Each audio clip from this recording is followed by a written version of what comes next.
Bonjour, bienvenue dans ma bibliothèque. Nous sommes à Montréal le 9 octobre 2013. Mon nom est Bruno Lalonde. Une vidéo qui fait suite à celle d'hier sur Benoît, Benoît Roberge, le policier spécialisé dans le crime, dans les crimes commis par les Hells Angels. Et je me permets de rajouter un petit supplément à l'attention de Thibault, mon ami Thibault, membre du Nouvel Axe du Mal, Louvain-la-Neuve, de là où tout part. Ouais, évidemment, la conclusion de la vidéo d'hier était un petit peu inquiétante. Et l'un des buts du travail de l'insurgétique, c'est-à-dire la diététique de l'insurgé, c'est précisément d'aller explorer les zones les plus sombres de notre psyché. Et je tiens à préciser un certain nombre de choses ce matin.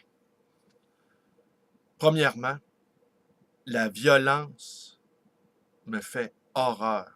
J'ai une sainte horreur de toutes les formes de violence.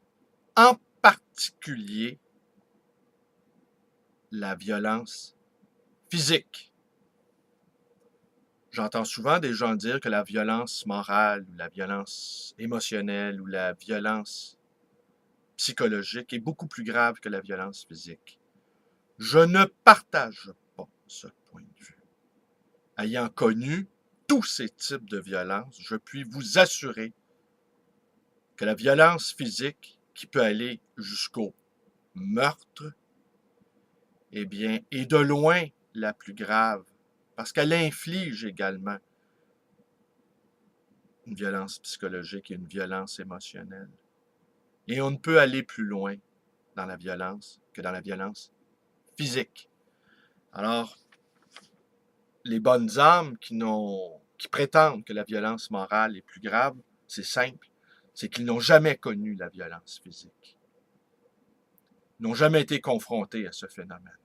Je ne leur souhaite pas que ça leur arrive, mais croyez-moi, cela laisse des traces assez graves sur la psyché. Croyez-moi.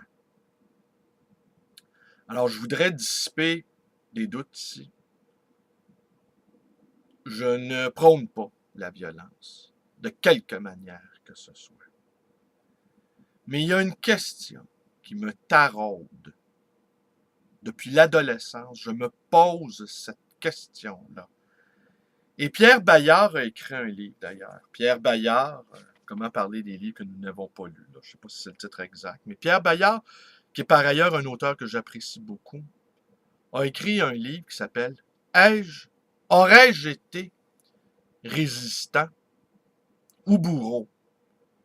Je ne possède pas ce livre-là dans ma bibliothèque et je n'ai pas envie de le lire. Et sans doute, je ne le lirai sans doute jamais. Mais cette question-là, la résistance, aurais-je été un résistant ou aurais-je été un bourreau? Eh bien, c'est bien simple. Ça fait plus de 35 ans que je me la pose. Presque quotidiennement.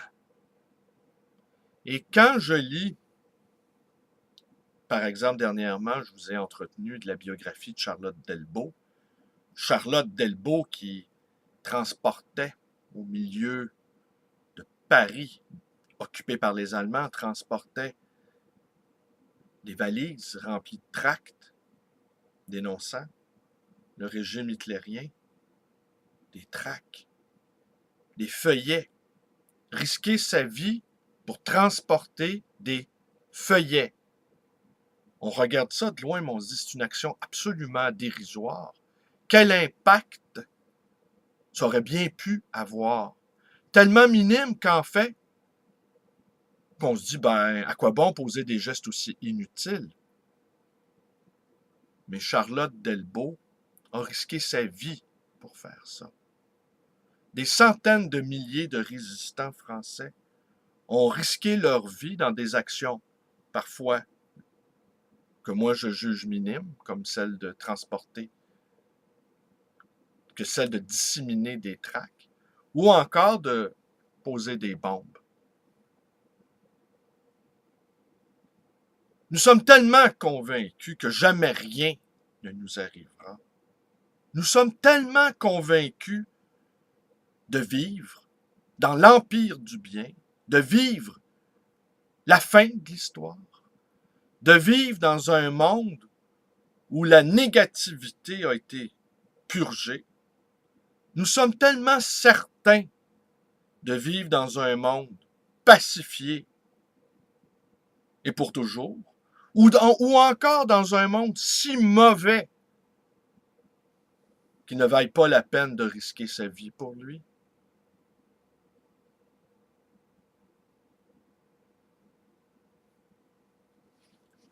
« 35 ans que je me demande de quel côté j'aurais été. » Oui, on pourra dire que quel esprit chagrin, quel esprit névrosé me pousse à me poser ainsi la question.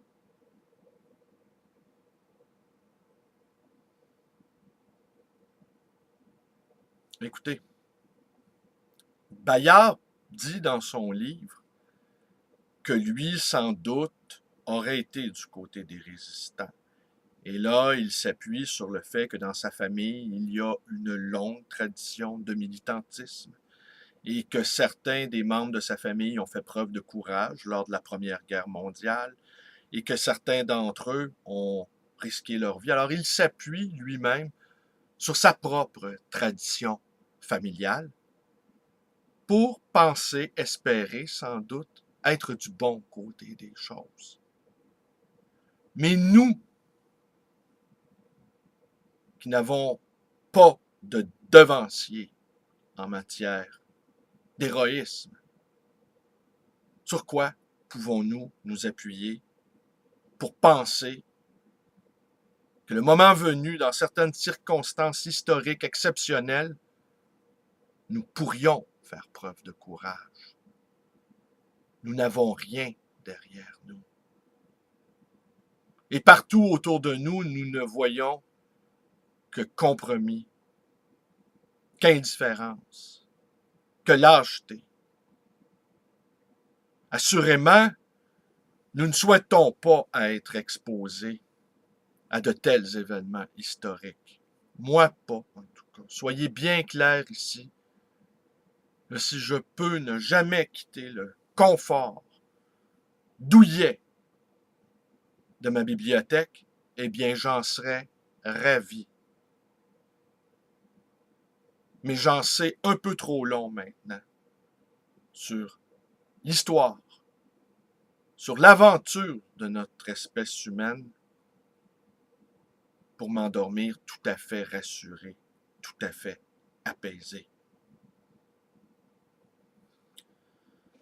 Je vous raconterai un autre jour, pas aujourd'hui. Je vais le faire et la raison pour laquelle j'ai vraiment des réticences à le faire, c'est que je ne souhaiterais pas me donner devant vous le beau rôle.